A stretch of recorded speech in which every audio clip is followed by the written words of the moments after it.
What is Kim Roberts' because? Oh, golly. My because for being an actor is because it's just in me. It's the kind of thing that when I have the opportunity to do the thing that I love to practice my craft, it's like breathing, right? It's a source of air that I can't get anywhere else. So For me, mentorship is wisdom, right? Like it's not experience, it's wisdom. It's like, hey, you should do this because it's a lesson learned from me, right? And I totally see you as being that mentor. And for you, it was probably a little bit harder starting out, right? Because I won't say that I didn't have guidance and wisdom. I did. There was a generation that came before me and they were, knocking down those doors as well. So luckily I had a couple of mentors who shared their experience with me. acting, directing, being involved in the arts has been a thing since you were a kid, right? So when did you realize that that was something you actually wanted to do? I don't think I did. Honestly, it was something I did because I loved it. I always joined the drama clubs. I always took part in the school plays, whatever was going, right? Because I loved doing it. Welcome to Mick Unplugged, where we ignite potential and fuel purpose. Get ready for raw insights, bold moves, and game-changing conversations. Buckle up. Here's Mick. Ladies and gentlemen, welcome to another exciting episode of Mick Unplugged. And our guest today is a repeat, one of my friends. We're talking about a dynamic, multifaceted, trailblazing, and inspirational actress who has graced the screens with unforgettable roles in movies and films and theater, and you name it, she's done it. From voicing the beloved Mayor Goodway in Paw Patrol to delivering compelling roles in The Handmaid's Tale and Schitt's Creek. Get ready for an engaging conversation with the remarkable, the charismatic, the fearless, and the talented Miss Kim Roberts. Kim, how you doing today, dear? I'm great after an introduction like that. I just show up here every day, Mick. Look, I'll have you every day too. So, Kim, glad to have you back on the show. One of my favorite people on earth is Kim Roberts. So just honored to have you here. And I know you've had a busy theater season, and we were just talking offline and you were like, Mick, I'm ready for a break. Yeah, everybody's like, what's next? I'm like, Club Bed. Club Bed is next. Club Bed for like a month. Club Bed.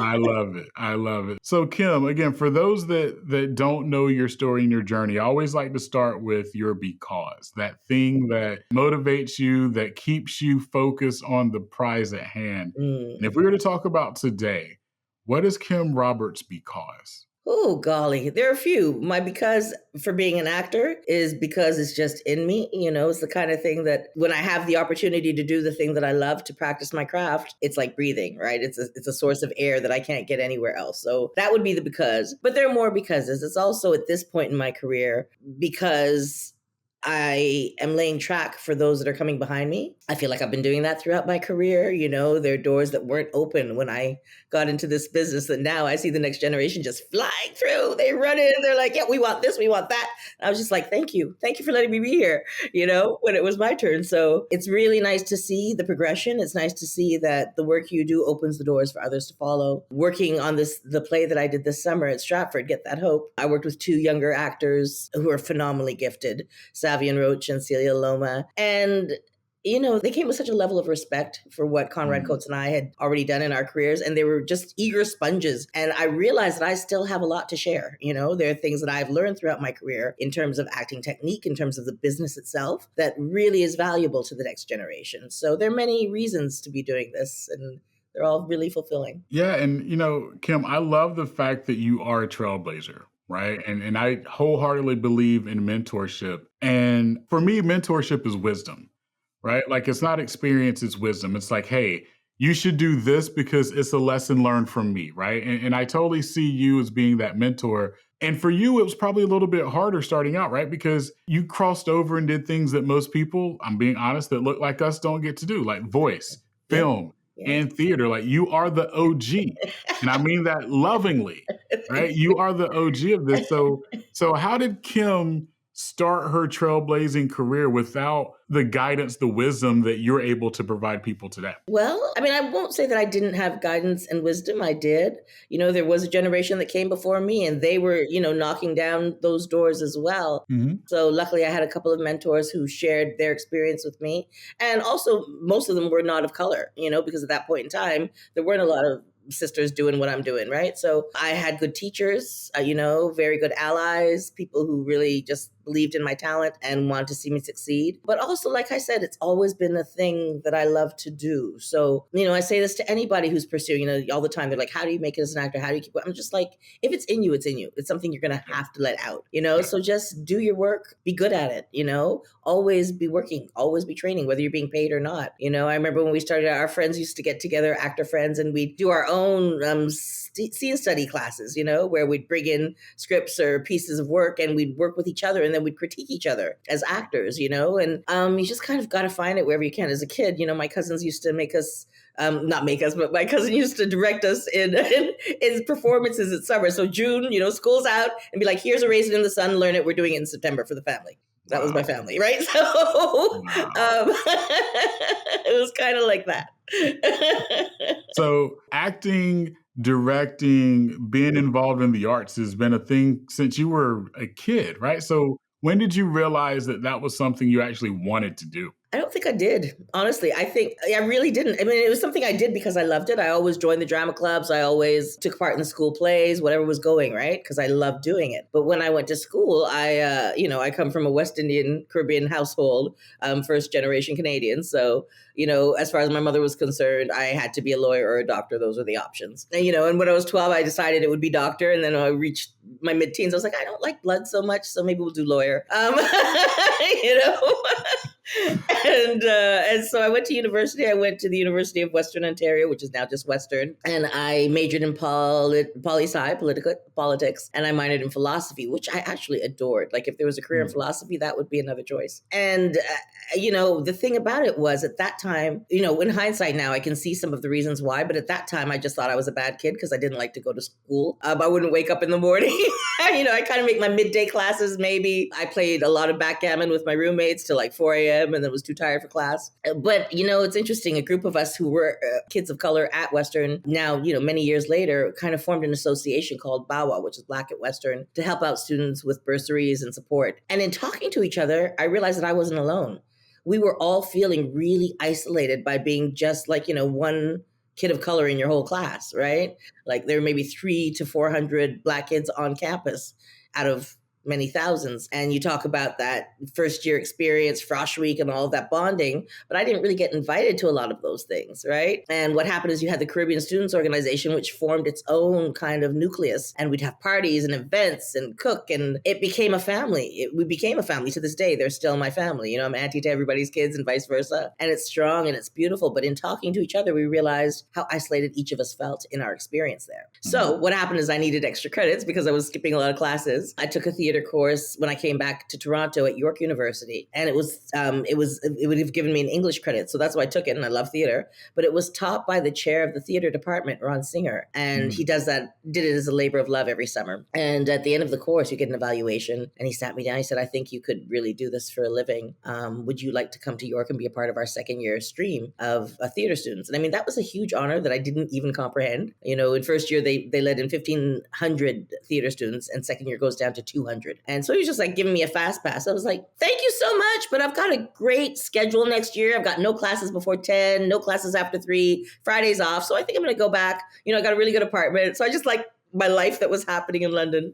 So I went back again, didn't go to classes very much, but had a great year of life with my roommates. And then at the end of that year, I decided to come to York, asked him if I could come now. He's like, I'm gone. I'm on sabbatical, I'll pass you over to the next administration. And they were like, we don't know you, but based on his recommendation, we can put you in at first year. You'll probably be really bored, but if you'd like to come. So I did, just to not be killed by my mom. And again, didn't go to class very much, but got some valuable experience. They threw me out on side jobs that people would call the university looking for students for. And then 2 years later, somebody I had been in that class with, Diane Roberts, was stage managing a show for a professional theater company.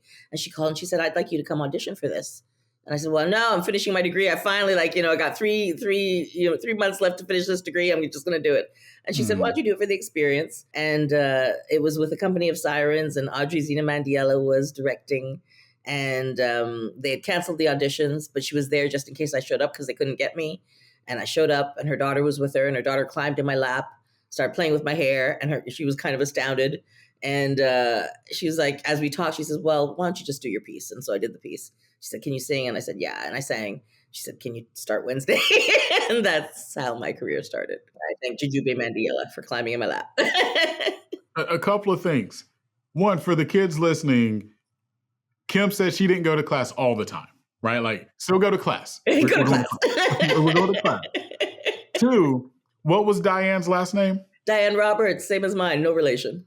Yeah, there was a little nepotism going on. That's all I'm saying. There's no relation. A little nepotism in how you got that role, but it's okay. It's okay. No relation, I promise. So that's how it started. And you've portrayed a wide array of characters across different genres. Yeah. How do you approach bringing authenticity to such diverse roles? How do you bring Kim into your roles? Well, there are various schools of acting, right? There's the Miser technique. There's I can't even remember half of them, but everybody, there are all these techniques out there. I personally have always been the kind of actor who's just very much, the character grows from me, right? So it's like some people want to put on a character and build certain things. For me, the truth comes from what parts of me relate to this character. Where can I see myself or people I know reflected in this character? And I believe in truth, right? You have to really start from a place of truth. Something that I find very amusing is people will always say, well, how do I know you're not acting right now? How do I know I'm like, if I was A, you're not paying me, but B, really. Keep it real. It's my job. But B, it's like, to be an actor, you really have to embrace the truth. You have to embrace the truth in yourself, the truth in humanity. You have to see it. You have to observe it. You have to understand it, because that way you can play it without judgment. Whether you're playing a good guy, a bad guy, whatever kind of character you're playing, you have to understand the truth of that person, what they believe, what they feel, what motivates them, why they think they're right. And so, that's kind of the work of an actor. And so I look for those things within myself. I look for what parts of me resonate with that character. And if I personally don't have much experience, I look for who in my life might, can I reflect upon that is like that person, or, who can I associate with that character that gives me an in, gives me some understanding to how that person thinks, and then you just come from a place of truth and it just kind of grows. And when we were on last time, I told you how my nieces and nephews, right, when I told them that, hey, I'm interviewing Mayor Goodway, right, from Paw Patrol, that it was going to be amazing, and I promise you it was, and they still don't believe me, right? So they still don't believe me. They're like, that doesn't sound like Mayor Good. I'm like, just trust me, it is. Oh, well, tell them. Chicoletta's in the purse. She's right over there. Exactly. So how do you prepare for voice acting compared to like on screen or live with theater? Like, because it's got to be a little different, right? Like, you don't get the energy from the person you're working with and all that. So how do you do that? Well, it's kind of its own thing, right? Because you're in the studio, it's you in a booth with producers and a director on the other side of that glass, right? They're just telling you what it is they want, but you get to go crazy. You get to be very free in the booth and create, that character. So in terms of like Mayor Goodway, for instance, I'll go in, I've got the script, I've read the script, I know what's going on, but I'm really just reciting Mayor Goodway's lines. Nobody's really reciting lines against me. Sometimes the director will feed you back and forth, but I get to just have fun, and paint the words with my voice. And there's a real freedom in voice work because you're not really tied to anything but expressing what's on the page. You don't have to worry about how you look. It's not about makeup or hair or wardrobe. It's not about hitting your mark and being here under this light at the right spot, right? It's just about freeing yourself up and delving into that character. So it's a lot of fun, actually. Yeah. So a very smart and talented human being, and I won't say his name out loud because he'll yell at me. Oh. But he told me, Mick, the best entertainers in the world are theatric actors, because you've got to be funny. So you got to be a comedian. You got to be able to sing, and you've got to be able to draw the interest and energy from the audience that's there. And you're doing the same thing sometimes multiple times a day, and you've got to bring the same energy. Sometimes you change it up based on what didn't work before, and your castmates have to be able to go with you, and you have to be able to go with your castmates. What does Kim think about that statement? I think there's a lot of truth to it. The one thing that I think I would add to it is that when you're performing in theater, when you're on stage performing before a live audience, there's an element to that that is so exceptionally beautiful that charges an actor, and that's the audience. When you're in the studio doing voice work, it's you, right? Just you. When you're on set, it's you and the crew and the fellow actors and the director, but you don't have that feedback. When you're on stage, you hear them, you feel them, you see them, they're right in front of you. So they actually do become a part of the work. They inform the work. Different audiences, our director would say this all summer long. He's like, you run the show, we charge the show, we're setting the pace. So you don't let them slow you down or speed you up. You do your show. But at the same time, the reactions you're getting totally inform how you feel. There were shows that were so meaningful because the audience was so with us. You'd hear every gasp, you'd feel them crying, you'd hear them laughing, and so some audiences, they couldn't even get through. The show took twice as long because they'd laugh at so many things. They'd get everything. And when you've got that kind of exchange, it's so exhilarating. It's like you're really in tandem doing this thing. You know that you're providing an experience and the people are with you and they're feeling it, and it's a really wonderful feeling. It's quite exceptional, actually. And so I think it makes the performances fly. It makes you even more ever present and grounded and in the moment because something very live is happening, something that can't be repeated ever again. Today's show is today's show. And so, and every show is like that, right? And there'll be some shows where you're like, is there anybody up there? It's very quiet. But, that's when you draw your resources and you really have to bring it and you have to actually step it up a little bit to make sure that you stay on and that you still give them the experience. And then you'll find out that they were just as moved. It's a different kind of response that you get. I love it. I want to go back to something that you talked about in the very beginning. So you're first generation Canadian, right? Parents, Caribbean, West Indies, Jamaica, all that, right? Yeah. Canada is not the Caribbean, right? No, not even on a best day, no. So talk to me about culture for Kim growing up. Like, you've got parents that obviously aren't from Canada, right?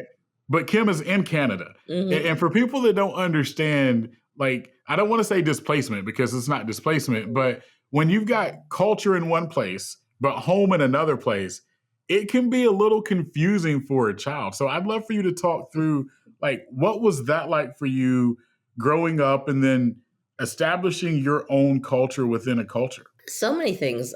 Interestingly enough, I didn't know you could swim in Canada until I was a teenager because I didn't know. We would go, summer, we'd go back to the Caribbean. We'd go to Jamaica on a summer vacation, or we'd go to Dominica, where my mother's from, and we'd swim in the ocean. And when we were here, my mother didn't do beaches in North America, so I did not even realize. I think it might have been a trip to New York where we visited family and friends. Then we went, they took us to the coast, and I swam in the Atlantic Ocean. I was like, what? You guys have an ocean? I'm like, yeah, you have an ocean too. It's just, it's on the coast. Yeah. I was like, okay. So there's that. I grew up in a very Italian working class neighborhood. And at the time I was growing up, racism was still a thing. Not that it's not still a thing, but it was a thing. The civil rights movement had just kind of happened and things were switching. And, I was the neighbor, I'd say specifically Italian working class because it was, very particular culture. There were 2-parent families everywhere. There was no divorce. There was no separation. My parents, split when I was 7. My dad was kind of back and forth, but it was like ambiguous as to what was going on in their marriage. And I was just like, he's away on business. Like, he's been away a long time. And then, growing up, because I was one of the only Black kids, if not the only, I was one of the only ones. There was, we had friends down the street who were also Black family. And what's interesting is that the girl who's closest to my age, she used to pick on me and fight with me at school to disassociate herself from me, as opposed to where we could have maybe been allies and helped each other. Anything brown was a bad word. I remember being, on the playground and, chocolate milk or caca merde or whatever was bad word thrown in my direction. There were times I didn't think I'd make it home from school alive. And it was tough. It was really tough. There was a lot of bullying. There was a lot of name calling. The boy I liked told me he couldn't date me because I was Black. This is in grade like 6. He's like, my dad would kill me. I couldn't take you to the dance. No, wow. So I grew up in a really kind of strange reality. But then on the other side, we had thankfully a really strong Caribbean circle of family and friends.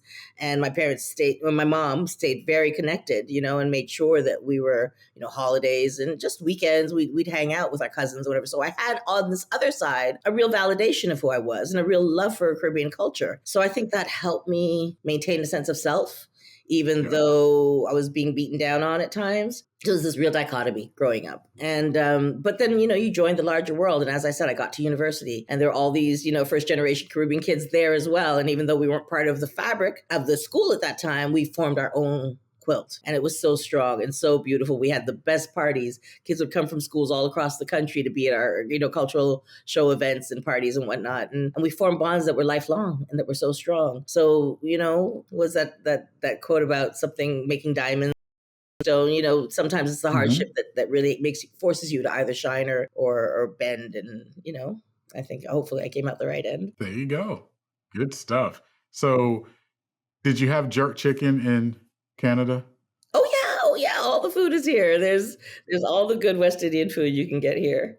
Jerk chicken and curry chicken. And I mean, my mom is from Dominica, which is a Creole island between Guadeloupe and Martinique. And so the food from there is also really good. It's like French influence, but it's Caribbean with African roots. And it's just lots of good eats. You got me hungry now, Kim. You got me hungry.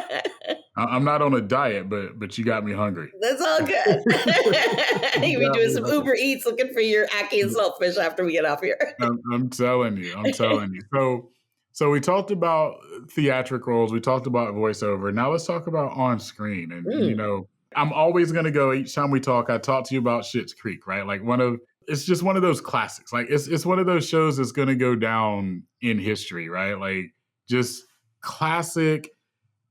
So dynamic, so diverse from the crew. So, Kim, walk us through auditioning for that role or hearing about the role, auditioning for the role, getting the role, and then what is it like working with that talented group? Well, it was such an innocuous thing, it was at the time, nobody knew it was going to be the show that it became. Right. And I just, I had an audition like any other, went into the casting suite. It was just the casting director and myself and the reader. I did the scene. I think there's only one scene for the audition, or maybe, I think there was only the one scene, the one with Johnny Rose, not even the one with Roland. So I read the scene as a bureaucrat kind of thing. And the casting director said, "Thank you, that was great." And I went home, then I hear I booked it. Fine. And we're shooting, up north in cottage country. So they kind of pick you up and you trek up there. And, at the time it was just a show. But I do remember halfway through taping, I'm there with Eugene Levy, who's comic genius. And then, Chris is absolutely phenomenal, who plays Roland. And so I'd done my scene with Eugene, and that was a lot of fun. It was just so lovely to ping pong and back and forth. And then we shot to the second scene when Roland comes in. And I remember at one point, first of all, we had never met each other before. We hadn't even rehearsed the scene. We did one kind of blocking, and immediately, we just had that chemistry and the fun and the play was there.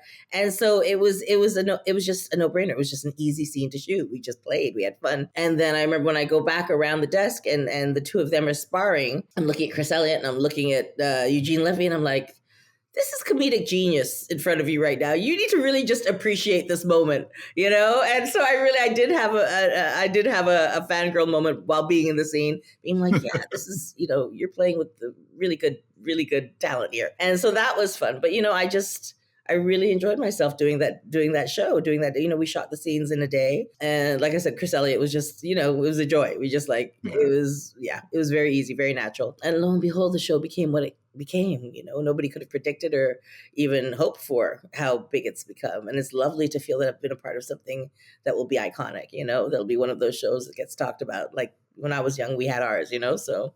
Yeah. You get a nice royalty check. Oh, this is what you don't know about being Canadian. Our royalty checks will buy you that jerk chicken, maybe, that you're talking about. That's about it. We don't get paid like y'all do down south. It's a whole different system, which is another topic for another day, maybe. But yeah, no, our royalty checks are horrible. Our deal is not good at all. Our rights get bought out for about 4 years. And so you don't see anything more. You maybe get like an extra fee on your fee. But it's not like in the States, whereas you'll get your full fee once it airs, and then you get royalty checks equivalent to that or even higher. No, we get like $17.50 checks. Wow. So essentially, you just get to put it on your resume, is what you're saying. Pretty much. Pretty much. Oh man, that is awesome, Kim. A couple of questions. I want to go rapid fire with Kim, if you're good with that. Yeah. All right. First question: what's your most favorite role that you've ever been in? Dude. It's usually the last one. So Margaret White from Get That Hope that I just played at the Stratford Festival this summer is currently my favorite character. Yeah. Okay. All right. What's the role that you didn't get that you wish you could go back and get? See, you forget. You go in the room and you forget about it. So I can't even remember what role I might have wanted. That's fair. Yeah. I don't want you to think about it. Let's not go back. Okay. Honestly, no idea. All right. So Auntie Kim's favorite meal that you cook. I'm a good cook. There are a few. These are tough questions. My favorite meal that I cook. Dude, I don't know. I mean, I roast a good chicken. I make a great curry. Maybe my curry chicken curry chicken. Okay. I'll be over at 7. Cool. I like it. Cool. What's some advice you have for the upcoming actor, actress of how to have longevity in the entertainment business? Oh, you just have to stick with it, I think. That's the word on the street. It's like you just do something long enough. Don't give up. And, eventually, hopefully you'll have longevity. That's all I can give you. No, that's the same thing I tell people in business. Just keep going, right? Like life is going to get hard. If it were easy, there'd be a lot of billionaires walking around. I promise you. So true. Right. But those that you see successful, they just kept going. I promise you. They just kept going. All right. So what do you have upcoming? Well, I'm currently in a film called All the Lost Ones. It's in select theaters here in Canada right now. It's at the Imagine Carlton Cinemas in Toronto, but it's going to be debuting on Paramount Plus December 13th. So you can check that out, called All the Lost Ones. I'm on Paw Patrol as Mayor Goodway, as always, and that's so much fun. What else? I mean, I think there's a lot of my old Christmas movies popping up around this time of year. So I've been getting all these texts. We saw you in a Christmas movie, saw you in this. So, Christmas Dance Reunion is out right now. There are a few of them out there. So, yeah, just keep your eyes peeled. They are. So, ironically, Thanksgiving weekend, right, just happened. I had about 25 people over at the house, and my family, I got to fanboy over Kim. I was like, that's Kim. I know Kim. So that was kind of cool. That's right. That's awesome. Was it one of the Christmas movies? It was. Nice. Yeah, absolutely. Awesome. I'm glad I could have joined you. Yeah, Where's my turkey? Yeah, absolutely. So all you had to do was bring the curry chicken and Thanksgiving would have been complete. I'm like, where's my turkey plate? Since I was a part of the family gathering, I'm expecting a little package. I got you covered. Okay. I got you covered because I did the turkey. So there we go. You did? It was good? It was, there's no more. So, and it didn't get thrown away. Well, that's a testament. I'm sure it was great. That's all we can say. So that is awesome. So December 13th, which is literally right around the corner. It is. You've got something coming out. Anything else you want the world to know about Miss Kim Roberts? Just I love you guys. Thank you for, following my career and being there. I'm just happy to be a part of this industry and getting to do the thing that I love to do. I love it. And just so you know, so the listeners and viewers know, like, been a big fan of Kim. I like to say we're almost like friends and family now. Like we talk to each other on Instagram a lot. One of the best follows you can have on Instagram is Kim Roberts. Like just amazing human being. And all of you know, I just love humans that are good humans. And Kim is at the very top of that list. So Kim, I just wanted you to know that. I wanted to tell you that and not message you that. Thank you, Mick. That's very kind. I feel the same way about you. You're just amazing. I love getting to sit down and talk with you any and every time. There we go. Well, we'll make this a regular thing. How about Sounds that, good. Kim? When you come back from Jamaica, I know you're going on vacation. I am. I'm going to get a little sun, a little rum, a little family time. It'll be good. All right. Well, I want you to bring me something back. In any of the rum, the The curry chicken, the rum, the rum, like whatever you want to bring back rum, like you let me know. I will. I'm actually on a hunt. Ray and Nephew has been unavailable for almost a year, and that is my rum. I mean, you can't be a Jamaican without a bottle in your house. So I'm going looking for it. So yeah. There you go. If I find it, I got you. I appreciate you. Well, Kim, again, thank you for your time. Thank you for just being you and always being available to me. I appreciate you, dear. Well, it's a pleasure, Mick. Thanks for having me. You got it. And for all the listeners and viewers, remember, your because is your superpower. Go unleash it. Thank you for tuning in to Mick Unplugged. Keep pushing your limits, embracing your purpose, and chasing greatness. Until next time, stay unstoppable.